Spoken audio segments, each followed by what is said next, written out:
Alright, range, magic, and Nightblade. Sorry for my voice being a little haggard, I was talking a lot over the weekend. Here's the stat sheet, just what I look like without buffs, except with the exception of Jewels in this rule, which is the food that I recommend. I'm just going to kind of jump straight into it. In my previous build video for range, magic, Nightblade, angle this down a bit, I did kind of recommend Soul Cleaver, and I'm going to say that was fucking stupid of me, sorry. I mean, it's not bad set, it's just, it doesn't give enough bang for its buck. The fact that it has a cost, and then does not give you enough back to justify the cost, is really fucking annoying.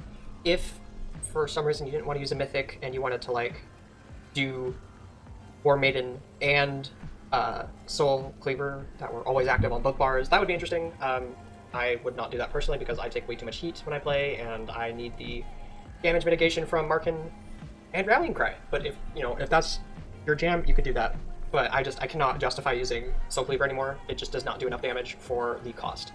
The cost in particular being very noticeable during 1v1 or 1v2, in which you're like really scraping by and you're using every little benefit you can get. So having something eat away at your ultimate while you're trying to build up something for your next in-cap, real pain in the ass. The healing it provides is nice, but the healing does not even apply to like Healthy Offering. So yeah, it might reduce the cost of Healthy Offering, so that's nice. But it does not actually increase the healing of Healthy Offering. So fuck all there, it's not that worth it. One thing I will say is that Soul Cleaver did encourage me to play more with Debilitate. And, thank you, Soul Cleaver. I miss using Debilitate. Back in my old times playing Nightblade, I used Debilitate a lot. And I'm using it again. It's nice. For a quick burst down of your opponent, it is not really that great, not that important. But I find that if you're playing ranged Magblade, though you do occasionally try to burst down opponents, you are more geared towards longer fights with more staying power, especially because Swallow can kind of help keep you up a little bit more. But let's talk about my changes from the last video. Just one, because there's two big ones aside from not using Soul Cleaver. I'm back to just recommending War Maiden. You could also use Order's Wrath, but I would only do that if you're a Khajiit. Race Against Time. This is going to give us minor force. That is the reason I am actually using Race Against Time. I dropped Refreshing Path for Race Against Time, and it's because of the critical damage increase, which will help us secure killing blows. That's the thing that ranged Magblade really kind of struggles with, is actually securing a kill. We can get things down pretty low. We can do things, it's just hard to finish them. So yeah, this will kind of help us finish fights because it's going to give us that extra oomph. So if we get someone low and our Merciless crits and we got this up, that's an extra 10% to the Merciless. It's very nice extra damage. This is also going to serve to give us some mobility, which is half the reason that we were using Refreshing Path. So yeah, that's nice. This also does give you snare removal and immobilization, and immunity, so that's handy, so that's not the reason I am using it. Moving on, Debilitate. I want to talk about Debilitate for a second, okay? Actually, fuck it, we'll get to this later. The core 3 skills that I use on every ranged Magblade build is Merciless, Swallow, and Shadow Image. These are always going to be my first 3 slots on my front bar. Does not matter which slot you put it in, but I always put these on my front bar. You could put Cloak here, you could like swap Cloak with Shadow Image, but I wouldn't put Shadow Image and Cloak on the same bar, because that way you're getting an even amount of health on both bars through a Shadow passive, which is very annoying, and I wish they would change, but they still have not changed it, so yeah. I like having Shadow Image on front bar just because it is kind of like another dot, so, it's not something I want to completely ignore.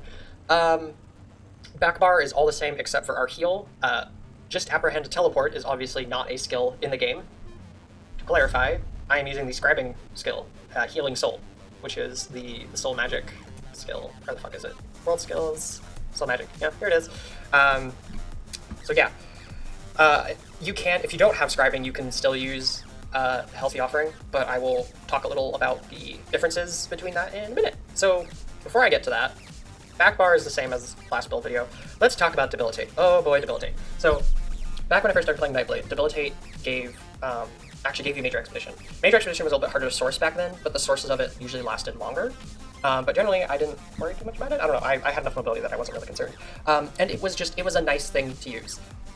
Basically every Nightblade used it because, especially back then, DKs used to have Reflect on your wings. But, so for ranged Magblade in particular, Swallow Soul counts as a projectile, so it was Merciless, so you're really kind of fucked there. So the strategy was to try to get Debilitate in under their wings, like in between when they're flapping their wings, and that way you're doing some more consistent damage, and then probably go to back bar and do Resto heavy attack, I guess. so that way you can kind of out-sustain them a little, as well as do damage, because Resto Heavy Tech is a beam and therefore not a projectile, so it will kind of work. It was definitely messy. It was a rough time to be a Magblade, but I also think it was a better time. I don't know, maybe it's just nostalgia. Regardless, pretty potent damage over time ability. I do kind of want to talk about its usability, though, because it does have some downsides to it. But let's talk about its damage real quick. I don't know why it says that damage is so low. It should be higher. Maybe it's because I'm on my back bar? Yeah, that's a bit better. Okay, look, 20k magic damage over 20 seconds. I'm rounding up a little, of course. In Cyrodiil, I mean, obviously this tooltip isn't going to be completely accurate in Cyrodiil because Battle Spirit, but I will tell you what I usually see it hit for. It's usually hitting for around 500 to 700 every tick, and so that's every 20 seconds, but this ability has an overall higher chance of applying the Overcharged status effect. Overcharged is going to do around 300 to 400 damage in addition to your 500 to 700, so that's going to be roughly 1000 damage every 2 seconds. Not too shabby, actually. It's a little bit of additional pressure, and since we're playing ranged, the movement speed reduction can work in our favor, especially against Dragon Knights. I will talk about that in a second. So damage is good, and Overcharged is a sustain element, so this will help us with the fact that Swallow Soul is ridiculously expensive. It's quite handy. It does damage, and it gives us Magicka back. Pretty good. Now, let's talk about the usability of Debilitate, because that is something we gotta talk about. Here, let's see how far away we are from the skeleton, okay? I'm gonna stand next to the skeleton, I'm gonna put shade down. My handy-dandy shade meter over here will tell us the meter range away. So if we're here, okay, so now we are completely out of shade range. We're at 29 meters. I just walk a little closer. Okay, now we are at more or less max distance. I want you to see how long it takes for Debilitate to reach that target, because, dear God, it takes a while. Like an entire second. Now, in Cyrodiil, our ranges are increased. Same for Debilitate. So if I were to hit an enemy that is possibly at a longer range than this, it is going to be very, very easy for them to dodge it. Because how dodge seems to work is, if you dodge while a projectile is in flight, or in this case, I guess it's burrowed in the ground, it will count as a dodge. It doesn't matter how close or far away the projectile is to you. It could be super far away. If you have dodged while it's traveling, you're probably going to have dodged it.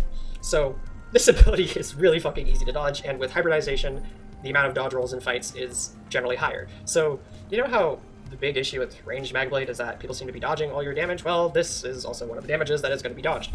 But it's still pretty good when you land it. So my recommendation for actually getting this to land is to either use it on unsuspecting enemies, as in, and then just wait. And then once it hits, then you can put Ellie Sus on and actually engage them. If they have an add-on, it may tell them that you're engaging them before, and they may just reflexively dodge. I do it occasionally, because I have an add-on that tells me if a player is engaging me. So yeah, might happen, might not a big deal. A way to kind of circumvent this is to get in really close. See, that was almost instantaneous. If you are close, Debilitate will be applied to the target pretty quickly. Now, because we have Shade, we can go in, apply it, do a little attack, and then, oh, they turned around to hit us, let's Shade away. So there are ways around it. It's a real pain in the ass, though, especially because Structured Entropy is literally just I reach my hand out and the dot is applied. So, Zos, can we, change the travel time on this to be a little quicker? That being said, because of the long travel time, if you use the other morph of this, Crippling Grasp, it has more upfront damage on the application. So, theoretically, you could line it up so your Merciless and Debilitate hit at roughly the same time. The only issue with that is that Crippling Grasp has a immobilization, and what do you do when you're immobilized? You reflexively dodge roll, which means they're going to dodge your Merciless, so yeah, I don't know. You could do some funny stuff there, but it's not really going to be worth it. As for potions, I'm using just good old-fashioned PvE spell power potions. I'm using Sorcery, Prophecy, Spell Power, Crit, and then Restore Magic. You don't have to do the crit part. You could turn it to Restore Health, I guess, because Shadow Disguise gives you crit, but I'm lazy, so I still have it. Also, occasionally, if I'm doing duels in Stormhaven, I will take Shadow Disguise off, and I will put Dark Cloak on, and that'll give me some extra mitigation. It feels like poor form to cloak in duels, but that's because of old habits from when I did more competitive dueling. But yeah, I try not to cloak during duels, so having this in my bar is kind of a waste of bar space. But that's just for dueling. Okay, we covered Debilitate, we covered the front bar, covered all those changes. Let's talk about the Scribing skills. So I was hoping that Scribing would give us some new toys to play with that would potentially help with ranged Magblade's problems in life. And Healing Soul has helped, but it's not that great. I will say one of the ways that this has absolutely helped is that I have a friend who plays a DK, and I'd say generally they are better than me. If they were using less busted sets and builds, I'm rigid. It's my fault. But I am more rigid in how I build, and so I tend to lose against them a bit more. But every now and then I do win. However, if they're using busted builds, I basically never win.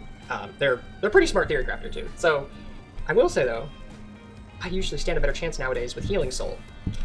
The main way that I win against them is they're a DK, so I use Debilitate, which gets me the movement speed reduction on them, which gives me a little bit of breathing room for me to shade away. That makes them run to me.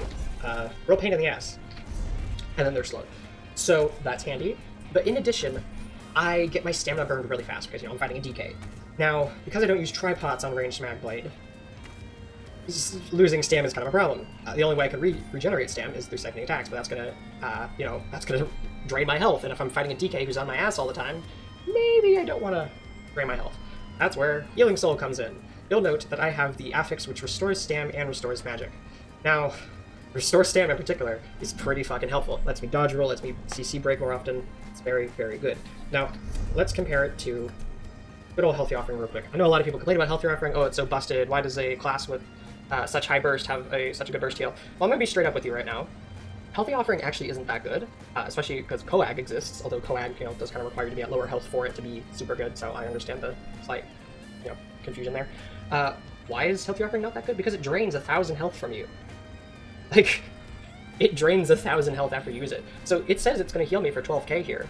In the long run, it's not going to heal me for 12k, it's going to heal me for 11k. So that can help me kind of cushion some upfront damage, but you might as well just put a 1,000 damage shield on this, because you're effectively getting the same result, except it's actually worse than a 1,000 damage shield because it's draining over 3 seconds. So yeah, Healthy Offering does not actually heal you that much. The minor mending that you get is pretty handy, which is an increase of healing done for 8 seconds. But guess what? Healing Soul is better because you can get Major Vitality for 10 seconds, which increases your healing received and damage shield strength by 12%. That is 4% more healing, and it affects your damage shield strength, which the other did not. So, that's handy. Well, Naya, Healthy Offering costs less. Well, at first glance, that is correct. It does, in fact, cost less. However, when you consider the fact that I am using the affix that restores 1,000 Magicka and 1,000 stamina, it actually costs basically the same. Because the difference is maybe, 10 or 20 mag plus that 1,000. So the fact that this just restores 1,000 essentially cuts this cost in a fourth. Okay, it cuts it down by a fourth. So that's handy. They cost the same. This one restores mag, or this one restores stam. Technically heals for more, because if you look at this does about 700 less healing than Healthy Offering, but it doesn't drain your health over the course of 3 seconds. So, technically more healing. And it gives you Major Vitality, which is 4% more healing than Healthy Offering. Overall, a better burst heal. So, y'all are not allowed to complain about Healthy Offering. Frankly, I don't think people were allowed to complain about this in the first place, but I did so anyway. I now have mathematical reasoning behind me, because now everyone has access to this burst heal. It's very good. Don't sleep on it. Should definitely help you in longer fights. I think that covers everything. If you want to see how I play ranged Magblade, there are some videos on my channel. I should have some ones because I got some good fights in, for using the new Scribing skills in this more recent meta, that are up on my channel soon. If you have any questions, comments, concerns, feel free to leave it in the description. Like, subscribe, do whatever the hell you want. If you want to reach out to me to work on how you play ESO or ask what my favorite color is, there's my Discord, or you can just leave a comment. I'm generally pretty accessible, not too hard to get a hold of.